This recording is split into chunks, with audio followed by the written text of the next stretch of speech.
Shalom, welcome to my channel.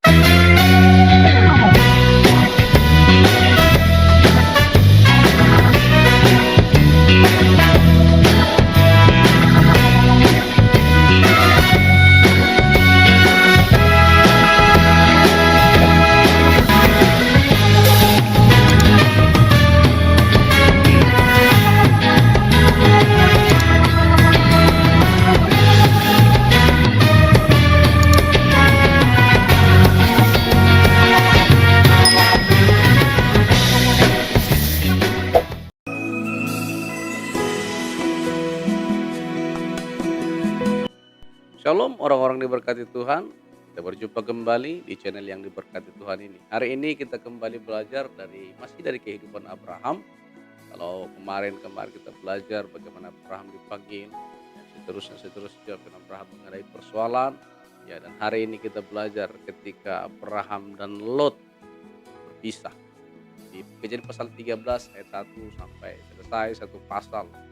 Kita membahas tentang bagaimana Lot berpisah daripada Abraham. Saudara dikasihi Tuhan, penting bagi kita untuk memegang teguh kesatuan. Ya. Jadi orang berantem bukan juga hanya karena kelaparan, kekurangan, tidak. Lot dan Abraham berpisah bukan karena tidak ada apa-apa, justru karena mereka sangat diberkati sehingga mereka berpisah. Karena apa? Ada pertengkaran antara gembalanya Lot dengan gembalanya Abraham. Saudara kasih Tuhan, berkat juga kalau kita tidak kelola dengan baik, itu bisa memisahkan kita dari orang-orang yang dekat dengan kita, dari saudara kita, dari gereja kita, bahkan dari Tuhan.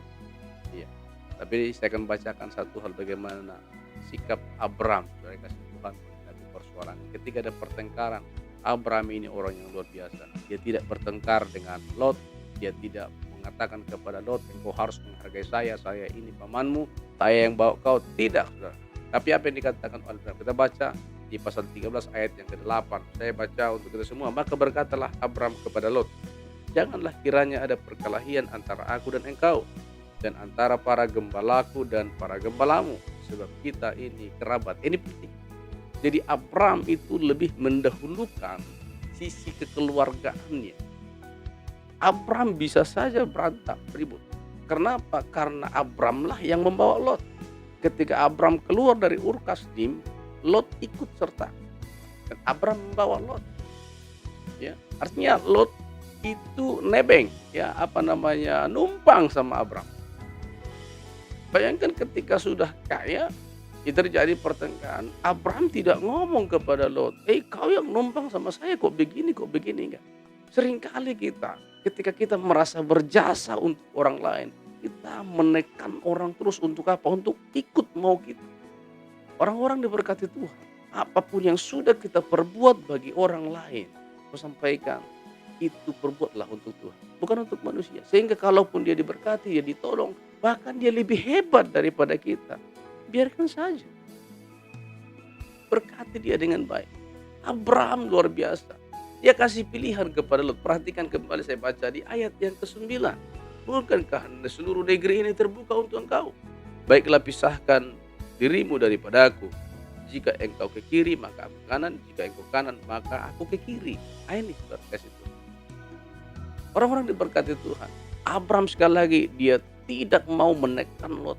Dia tidak mau memaksa Lot untuk ikuti aturan dia, tidak. Berbeda dengan kita yang sering memaksa orang untuk apa? Untuk ikut apa yang kita mau. Karena apa? Karena kita merasa berjasa mengangkat dia. Kita merasa berjasa membuat dia lebih, ekonominya naik, pengetahuannya naik, dan lain sebagainya. Penting bagi kita untuk terlalu tidak mengingat jasa kita kepada orang lain. Abraham berkata, kalau kau ke kiri, engkau ke kanan, aku ke kiri. Luar biasa sekali. Perhatikan, saya akan lanjut, saudara kasih Tuhan, di ayat yang ke-10. Lalu Lot melayangkan pandangnya, dan dilihatnya bahwa seluruh lembah Yordan banyak airnya, seperti taman Tuhan, seperti tanah Mesir sampai ke Zoar. Hal ini terjadi sebelum Tuhan memusnahkan Sodom dan Gomora. Sikap Abraham sudah bagus, tapi sikap Lot, sampaikan kepada kita, sikap Lot ini seharusnya yang tidak. Lot seharusnya sadar diri. Dia seharusnya ngomong kepada Abraham, Abraham, kau yang bawa aku kemanapun kau pergi, aku ikut. Bukankah itu yang pernah dikatakan oleh Rut kepada Naomi dalam kitab Rut? Ketika Naomi bilang, "Pulanglah kepada ayahmu, kepada keluargamu, kepada Allahmu." Tapi Rut berkata kepada Naomi, "Allahmu lah Allahku, bangsamu lah bangsaku, di mana kau mati di situ aku mati." Sehingga keturunannya sampai hari ini mendatangkan berkat. Bahkan dari keturunan Rut lah Yesus lahir. Tapi Lot, kalau kita baca nanti di pasal berikutnya, dari keturunan Lot justru menjadi terkutuk. Kenapa? Dia tidak ingatkan. Sikap Abraham sudah bagus. Dia tidak ingat jasa yang dia buat kepada Lot. Lot, dia melupakan jasa Abraham dan dia mengalami hal itu. Perhatikan di ayat yang ke-10. Lot memandangkan matanya ke lembah dan dilihatnya lah. Perhatikan, lembah itu banyaknya seperti taman Tuhan, seperti yang kita bayangkan. Mesir dunia ini dia samakan dengan taman Tuhan.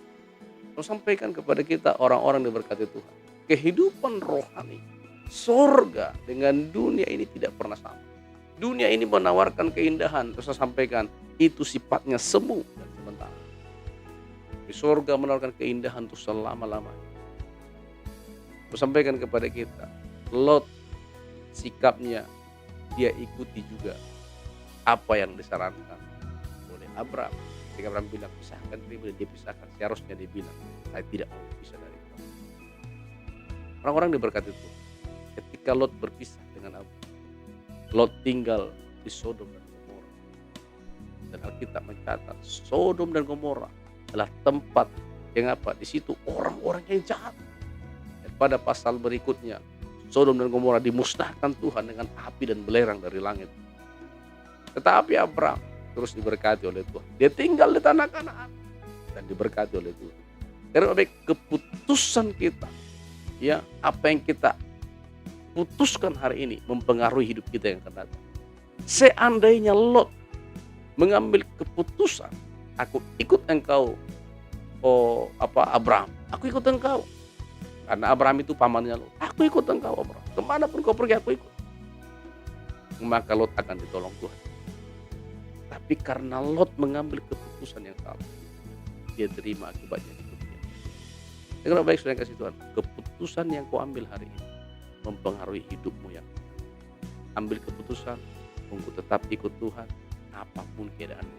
Susah, senang, sehat, sakit, keputusan kita tetap ikut Tuhan dan jangan berbalik. Kiranya Tuhan memberkati kita semua. Puji Tuhan.